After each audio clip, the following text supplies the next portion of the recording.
ben les voilà dehors. Hein. Faut bien. Bon allez mesdames, messieurs, bonjour à tous et salut. Bienvenue dans mon poulailler préféré. Aujourd'hui j'ai quand même un peu les boules parce que là je les lâche à nouveau vers 15 h. Ce matin elles étaient lâchées. Et j'étais avec Rose et Jean-Marie, ça faisait à peu près 1 heure qu'elles étaient dans le poulailler. Enfin, qu'elles étaient à l'extérieur quand tout d'un coup, venu de nulle part, l'épervier est arrivé, enfin ou plutôt la buse. La buse est arrivée d'un seul coup. Et c'est Rose qui s'en est aperçu et j'ai foncé, mais alors j'ai piqué un spring, je vous raconte pas. J'ai foncé, elle était juste au-dessus des poules. Elle allait piquer sur une poule, j'ai foncé, j'ai fait du bruit, j'ai crié tout ce que vous voulez, elle est partie. Alors on a décidé, alors j'ai les boules parce que moi je voulais prendre le risque de les laisser en liberté. Parce qu'en effet on a un souci avec le fait de les enfermer. De les maintenir enfermés dans un enclos. On a un souci en effet de prolifération des bestioles et je vais vous en parler de suite. Et tout le monde est unanime à ce niveau-là. Plus on les enferme dans un endroit clos, plus on les séquestre et plus on a le risque de développement des maladies et des parasites. Alors là, on est dimanche je ne sais plus combien, fin juin en tout cas, dimanche 24 ou 23. Et il va y avoir la canicule la semaine prochaine. Et moi, j'avais demandé à Rose et Jean-Marie, vous voyez, par temps de canicule, de ne pas les laisser dans l'enclos et de les laisser en toute liberté dans la forêt. L'épervier est venu un peu brouiller les pistes parce que là, je me repose la question. Et d'ailleurs, Jean-Marie et Rose qui ne voulaient pas les laisser en liberté en dehors des temps de surveillance, et ben, je pense... sur ce coup-là, ils ont pris le dessus. Donc pendant la semaine de canicule où ça va monter jusqu'à 40, on va donc les laisser en liberté le temps qu'ils s'occupent du potager. Mais ensuite, on va les remettre, on va les renfermer, les enfermer à nouveau. Et moi, ça me fait de la peine parce que je peux vous dire que là-dedans, ça tape et ça grimpe très vite. Alors, ça, c'est côté sud. Là, heureusement, il y a ce sas de décompression. Mais alors ensuite, là, ça chauffe quand même pas mal. Même s'il n'y a que des tuiles, c'est aéré. Donc, les arguments de Jean-Marie, ils tiennent. Et de Rose, c'est qu'on a quand même de l'ombre, vous voyez. Alors, pendant les jours de canicule, bien évidemment, il va falloir mettre beaucoup d'eau à vos poules. Alors, moi je vous montre quelque chose. Alors, beaucoup d'eau, vous voyez qu'on a augmenté les sous-coupes, les containers d'eau. Et moi je vous montre quelque chose. Vous voyez, je les ai lâchés donc ce matin. Et puis on les a renfermés pendant quelques heures, donc à peu près vers 9 h 30. On les a enfermés et vous voyez déjà que votre enclos devient vite sale. Avec des fientes un peu partout, parce qu'une poule, malheureusement, s'en fait partout.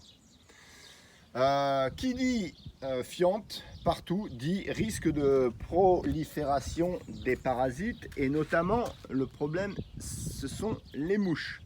Le problème, c'est les mouches. Les mouches vont pondre donc dans les fientes, et vous allez avoir plein de petits vers.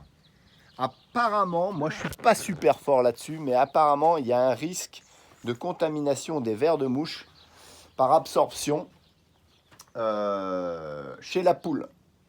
Et je crois que c'est fatal, il me semble. Donc vous regarderez, vous me direz ce que vous en pensez.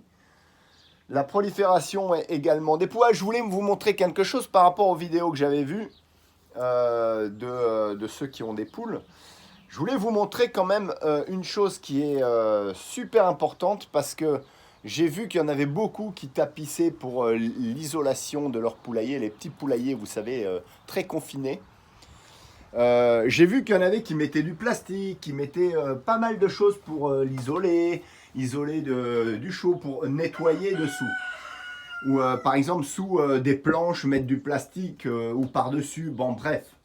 Il se trouve que sous ces bâches, vous avez le risque de prolifération des poux rouges. Et alors là, quand ça s'y met, il y en a partout.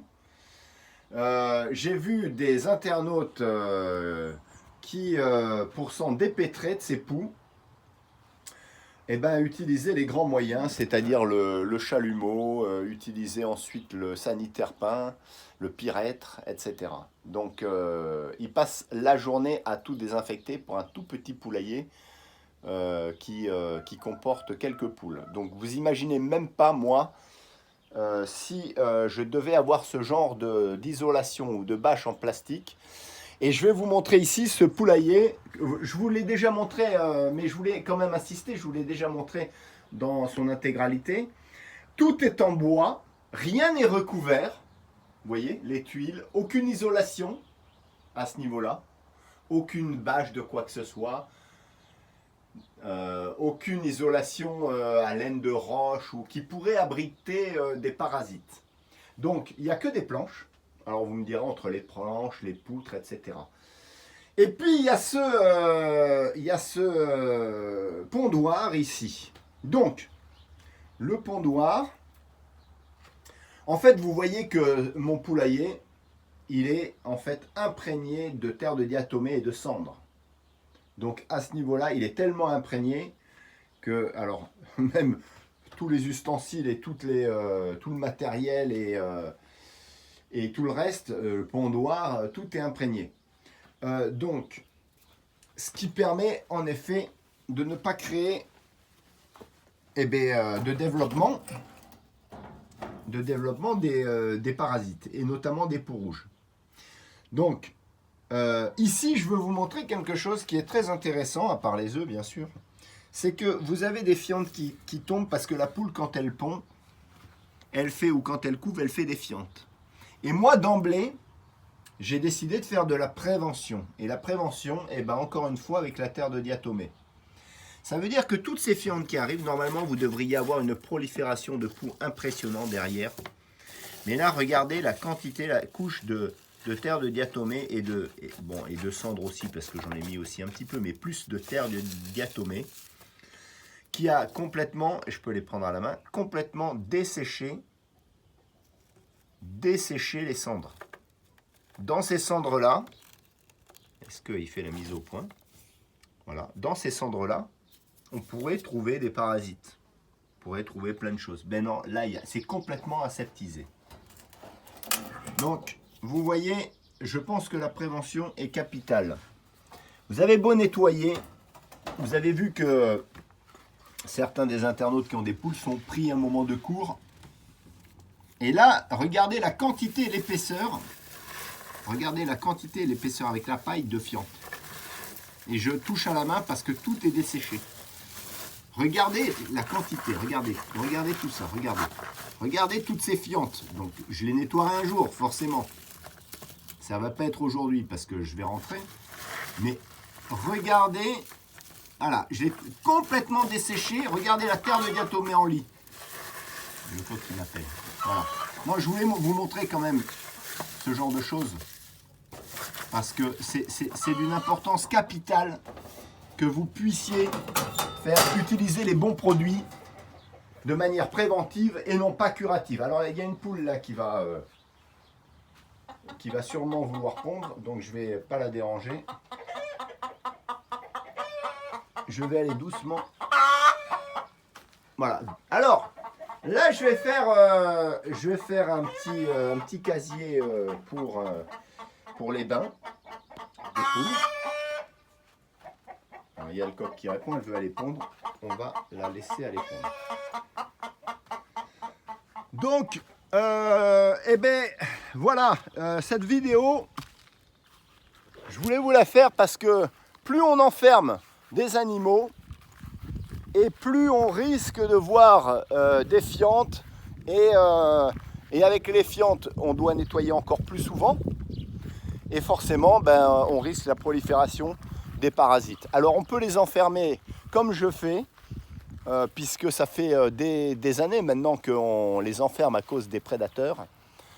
Mais alors à ce moment-là, utilisez les bons produits et construisez votre poulailler de telle sorte qu'il n'y ait pas des recoins ou des emplacements entre des bâches, du bois, etc. qui puissent abriter tout le panel de parasites que l'on connaît.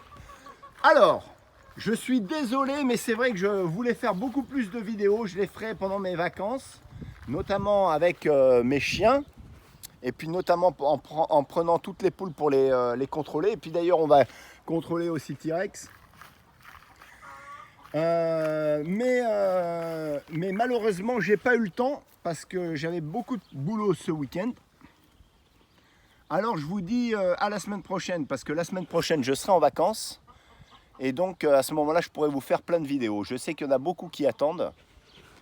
Et qui attendent de voir T-Rex dans tous ses états. Voilà. Alors, eh ben écoutez, là les poules s'en vont. Je vais me préparer en les laissant en liberté. Avec le risque, ah, m'attaque pas toi, hein, avec le risque, un petit risque minimisé, que la buse revienne pendant le temps que je me prépare avant de les re-rentrer. Mais bon, moi ça me fait trop de la peine de les voir trop enfermés. Toi aussi tu es d'accord? Et du coup, j'espère qu'elles vont aller se planquer au fond dans les fougères là-bas. Parce qu'elles en prennent le droit chemin.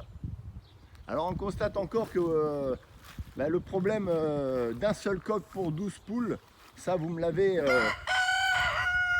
fait remarquer à plusieurs reprises. Vous voyez les poules qui sont complètement disséminées. Tellement elles sont excitées de cette liberté. Et T-Rex qui est avec que 2 poules, donc au moins il épargnera ces deux-là. Ouais, tu peux chanter, mais malheureusement la buse prendra une poule si elle attaque. Et toi tu pourras rien faire. Voilà, sur ce, je voulais vous faire un petit clin d'œil sur le nettoyage de votre poulailler. Vraiment insister là-dessus, sur la prévention. N'oubliez pas que plus vous ferez d'isolation ou matelasser des choses, ou etc. et plus il y aura le risque de prolifération des poux. Je vois comment ceux qui sont malheureusement qui sont touchés par les parasites galèrent à nettoyer et à désinfecter, parce que je peux vous dire, plus c'est petit, plus ça se loge partout. Donc surtout pensez à faire le plus strict nécessaire en matière de matériaux, et surtout faites de la prévention avec, encore une fois, la terre de diatomée, la cendre. Vous avez le pyrètre au cas où, des produits naturels bio, pour ne pas non plus polluer vos animaux, vous-même et la nature. Allez, je vous dis à très bientôt, et puis portez-vous bien. Voilà. Est-ce que tu vas aller voir tes poules enfin là-bas? Il serait temps.